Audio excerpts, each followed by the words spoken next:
Hello everyone. So once again I am here for discussing a second question for the electric charges and fields, right? So what is the question is now? We have the 2 point charges, values capital Q and small q are placed at a distance x and x by 2 respectively from a third charge of a charge value 4q.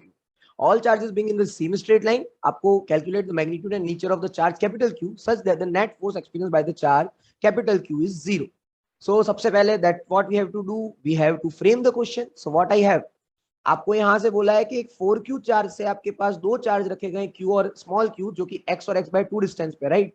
So I can make a distance of x and x by 2 जहां पे x distance पे आपका capital Q रखा गया है and x by 2 distance that is just half, वहां पे आपका स्मॉल q रखा है. और क्वेश्चन इज सेइंग दैट कि आपका ये जो small q at the centre रखा है उस पे जो फोर्स फील हो रहा है या हमें जो इक्विलिब्रियम फोर्स चाहिए नेट फोर्स वो 0 फील होने वाला है. तो अगर मुझे इस स्मॉल क्यू पे नेट फोर्स 0 चाहिए, दैट ओनली मींस कि मुझे इस पॉइंट पे जो दो फोर्सेस कैपिटल क्यू और 4q की वजह से लगने वाले हैं उनका मैग्नीट्यूड और डायरेक्शन इक्वल एंड अपोजिट होनी चाहिए, तब जाके वो 0 करेगा. क्योंकि as we know from Newton's third law कि if you want to balance the forces there must be a condition that the forces are equal and opposite, right? तो no doubt 4q के ऊपर तो पॉजिटिव चार्ज है, तो 4q की वजह से इस q पे जो लगेगा वो इस तरफ रिपल्सिव फोर्स लगने वाला है. सो that is a sure thing. इसको मैं a बोल देता हूं, इसे मैं b बोल देता हूं. Let's say this is the C point. तो एफ सी ए तो इस डायरेक्शन में आएगा, नो डाउट. अब अगर मैं चाह रहा हूं कि स्मॉल क्यू पे नेट फोर्स 0 हो तो डेफिनेट जो कैपिटल क्यू है उसका इस स्मॉल क्यू पे जो फोर्स है वो इस डायरेक्शन में लगना चाहिए, तभी वो अपोजिट फोर्स लगाएगा. तो आई मस्ट से कि आपका जो फोर्स का डायरेक्शन आएगा वो बी, यहाँ पे सी पे जो लगेगा बी की वजह से वो एफ सी बी होगा.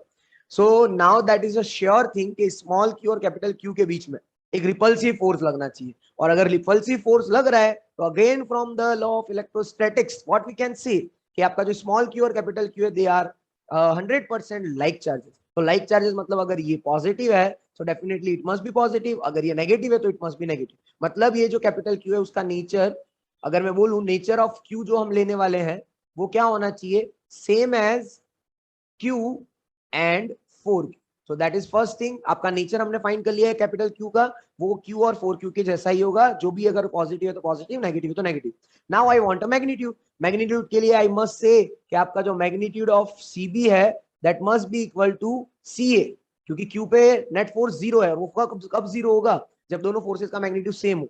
So what I get from Coulomb's law के 4q small q upon x by 2 का square is equal to k capital Q small q and again that x by 2 का square, right?